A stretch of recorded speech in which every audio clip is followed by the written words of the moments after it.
اپنے ظاہری اعتبار سے بھی اور اپنے باطنی اعتبار سے بھی. اپنے باطن کو بھی صاف کر لو, اپنے دل کو صاف کر لو, حسد سے اسے صاف کرو. خاموخواہ حسد کی آگ میں مت جلو. کسی کی ترقی کو دیکھ کر, کسی کی بیٹی کو اچھا گھر مل رہا ہے اس کو دیکھ کر, کسی کا اچھا دیکھ کر اندر میں جلو مت, حسد مت کرو. حسد 2 گناہ ایسے ہیں, 2 گناہ آدمی کو ڈائریکٹ جہنم میں کفر تک پہنچا دیتے ہیں. 2 گناہ. ایک حسد, اسے مولانا احمد پرتاپ گڑھی فرماتے تھے, حسد کی آگ میں کیوں جل رہے ہو؟ دیکھو اللہ تعالیٰ جو ہے نا جلانے پر آ جائے تو آگ کے محتاج نہیں ہے, وہ تو حسد کی آگ میں جلا دیتے ہیں. آدمی حسد کی آگ میں جل جاتا ہے. حسد کی آگ میں کیوں جل رہے ہو؟ کفے افسوس کیوں مر رہے ہو؟ خدا کی تقسیم پر کیوں ہو ناراض؟ جہنم کی راہ پر کیوں چل رہے ہو؟ حسد اس کو کہتے ہیں. اپنے باطن کو میرے دوستو حسد سے پاک کرو. یہ دین کو ایسے ختم کر دیتا ہے جیسے اس طرح بالوں کو ختم کر دیتا ہے. اپنے باطن کی بھی صفائی. حسد سے, کبر سے, تکبر, اپنے اندر تواضع پیدا کرو, جھکاؤ پیدا کرو. اپنی چال کو نرم کرو. زیادہ سینہ تان کر ٹھاٹھے مار کر مت چلو, تو زمین کو پھاڑ نہیں دے گا. ذرا زمین پر نرمی کے ساتھ چلو. وہ تو میں کہتا ہوں نا, مور بھی جو ہے نا, مور جب اس کو جون چڑھتا ہے نا تو اپنے پروں کو پھیلاتا ہے اور پھر کلائیں کرتا ہے, ناچتا ہے, کودتا ہے. پھر یہ مور اپنے کالے پاؤں کو دیکھ کر آنسو بہا دیا کرتا ہے. ذرا زمین پر نرمی کے ساتھ چلو. زمین کی چمڑی پر اترا کر مت چلو, سینہ تان کر مت چلو. ذرا اپنے آپ کو جھکاؤ, اپنے آپ کے اندر جھکاؤ لاؤ. اللہ کے پیارے نبی صلی اللہ علیہ وسلم آپ سے بڑھ کر کون ہے, لیکن آپ اللہ تعالیٰ سے دعا مانگ رہے ہیں. اللہم اجعلنی صبورا واجعلنی شکورا واجعلنی فی عینی صغیرا. یا اللہ مجھ کو میری نگاہوں میں چھوٹا کر دے, چھوٹا, مجھ کو میری نگاہوں میں چھوٹا کر دے. ایک آدمی آپ کی تعریف کر رہا تھا, آپ نے کہا میری کیا تعریف کرتا ہے, میں تو ایسی ماں کا بیٹا ہوں جو اونٹ کے گوشت کو سکھاتی تھی, کھاتی تھی, کھلاتی تھی. میں تو ایسی ماں کا بیٹا ہوں, میری کیا تعریف کرتا ہے. آدمی اپنے اندر جھکاؤ پیدا کرے, ذرا نرمی پیدا کرے. اپنا ٹون ہے نا, ٹون, اپنا ٹون نرم کرو, اپنی چال نرم کرو. اللہ بڑے ہے, اللہ کا نام بڑا ہے, اللہ کا کام بڑا ہے.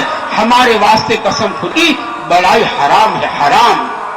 آدمی اپنے اندر تواضع پیدا کرے. آدمی اپنے اندر نرمی پیدا کرے, اپنے اندر جھکاؤ پیدا کرنا ہے. دیکھو آپ نے کبھی نہیں سنا ہے یا کبھی نہیں دیکھا ہے کہ آندھی طوفان آئی اور گھاس کو اکھاڑ کر لی گئی. آپ نے کبھی نہیں سنا. گھاس چھوٹا ہے, گھاس نرم ہے. کبھی نہیں ہوا آندھی طوفان آئی اور گھاس کو اکھاڑ کر پھینک دیا. ہاں آپ نے ضرور دیکھا ہے درخت اکڑ کے کھڑا ہے, اونچا درخت اکڑ کے کھڑا ہے. آندھی طوفان آتی ہے, اس کو جڑوں کے سمیت اکھاڑ دیتی ہے اور باہر پھینک دیتی ہے. لوگ اس کو کاٹ کر جلا دیتے ہیں اور راکھ کر دیتے ہیں. اکڑ کے کھڑا تھا. اس لیے اپنے اندر اللہ کرے, اپنے اندر جھکاؤ پیدا کرنا, اپنے اندر نرمی پیدا کرنا. یہ صفات اللہ کرے ہمارے دل کو تمام مسلمانوں کی طرف سے صاف کر لو.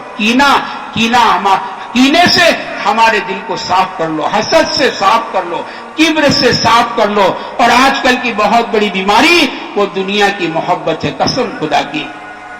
مجھے عرض کرنا تھا لیکن آج کی بہت بڑی بیماری جو ہے, آج کی بہت بڑی بیماری دنیا کی محبت ہے کہ آدمی کا دل دنیا کی محبت سے لبریز ہوتا جاتا ہے. دنیا کی محبت سے اس کا پیمان دل چھلکاتا جا ہے, جس کے بارے میں کتابوں میں لکھا یہ ام الخبائث ہے, تمام خباثتوں کی ماں یہ دنیا کی محبت ہے. حرام اسی لیے زندگی میں آیا ہے, جھوٹ اسی لیے زندگی میں آیا ہے, دھوکہ اسی لیے زندگی میں آیا ہے, بھائی بہنوں کا حق مارنا اسی لیے زندگی میں آیا ہے, اللہ کی مخلوق کا خون چوسنا اسی لیے زندگی میں آیا ہے کہ دنیا کی محبت حب دنیا, دنیا کی محبت یہ تمام خباثتوں کی ماں ہے, ام الخبائث ہے.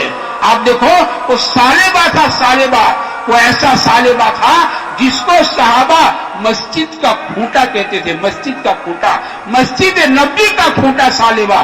خیر تفصیل اس قصہ نہیں کہنا. یہ سالبہ جس کو صحابہ مسجد کا کھوٹا کہتے تھے، دنیا کی محبت نے سالبہ کا ایسا انجام کیا ہے کہ اس کا جب موت آئی، اس کی موت آئی، اس نے زکات دینے سے انکار کیا کہ کیا مسلمانوں سے بھی تاوان لیا جاتا ہے؟ مال کا نشہ ہوتا ہے نا، مال کا نشہ. میں کہتا ہوں نا کہ شراب کا نشہ 2-4 گھنٹے میں اتر جاتا ہے. بعض نشے آدمی پر سوار ہوتے ہیں، کرسی کا نشہ، طاقت کا نشہ، جوانی کا نشہ، حسن و جمال کا نشہ، مال کا نشہ. بعض نشے ایسے ہوتے ہیں جو میرے دوست جلدی اترتے نہیں، بعض نشے موت تک نہیں اترتے. موت کا تھپڑ لگتا ہے، نشہ اترتا ہے، آدمی ہوش سنبھالتا ہے، لیکن دروازہ توبہ کے دروازے بند ہیں. اب یہ بھیک مانگتا ہے رب ارجعونی، اللہ ہرگز نہیں. تو بعض نشے موت تک نہیں اترتے. نشہ تو اس کو مال کا نشہ چل گیا. مسلمانوں سے بھی تاوان لیا جاتا ہے، زکات دینے سے انکار کر دیا. خیر اس کا خاتمہ ہوا، اس کا انتقال ہو گیا تو اس کو زمین میں دفنایا. کہتے زمین نے اس کی لاش کو پھینک دیا. پھر دفن کیا تو پھر پھینکا، پھر دفن کیا، پھر پھینکا. کہتے سالبہ کی لاش کو پتھر اور کانٹوں کے نیچے دبا دی گئی. یہ اس کا انجام ہوا. یہ وہ سالبہ ہے جس کو صحابہ مسجد کا کھوٹا کہتے تھے. دنیا کی محبت نے اس کو یہاں تک پہنچا دیا ہے.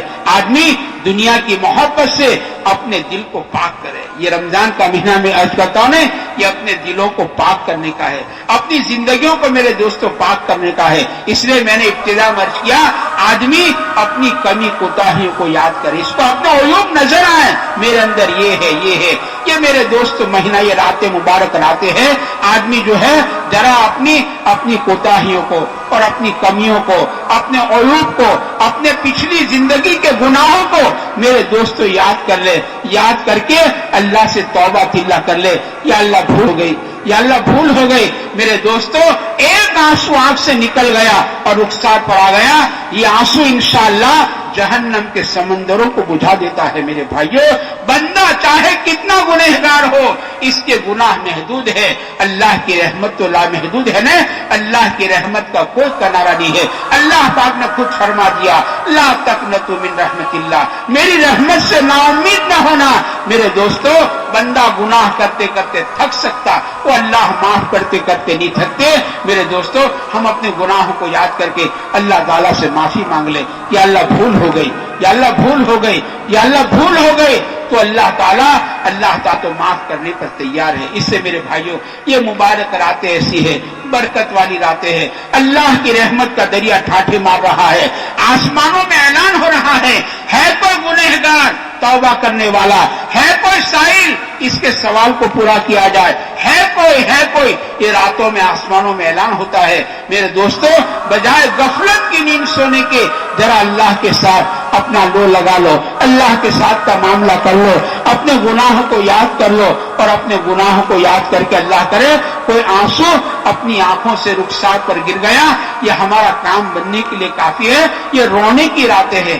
ہم تو رونے والے نبی کے امتی ہے، ہمارا کام ہنسنا نہیں. ہم تو رونے والے نبی کی امتی ہے، ہمارے نبی رونے والے نبی ہے. ہم تو ہمارے اسلاف رونے والے اسلاف ہے، ہم رونے والے اسلاف کے پیچھے چلنے والے ہیں.